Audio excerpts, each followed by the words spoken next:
Hai!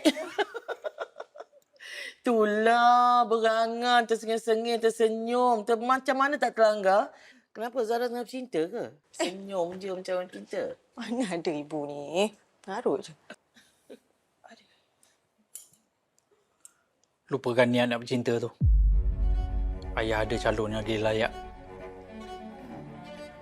Siapa pula ayah? Badrul Hamka. Owner syarikat properti. Baik, berharta. Solat tak tinggal. Tu, imam masjid pun kenal dia. Bang, bukan ke Badrul tu dah berumur? Duda pula tu, kan? Memanglah duda, tak ada anak. Umur pun belum sampai lagi 50. Masih layak untuk Zara. Ayah, kalau pasal jodoh ni kan, boleh tak Zara tentukan sendiri? Tak boleh. Nanti ikut ayah. Jumpa dia.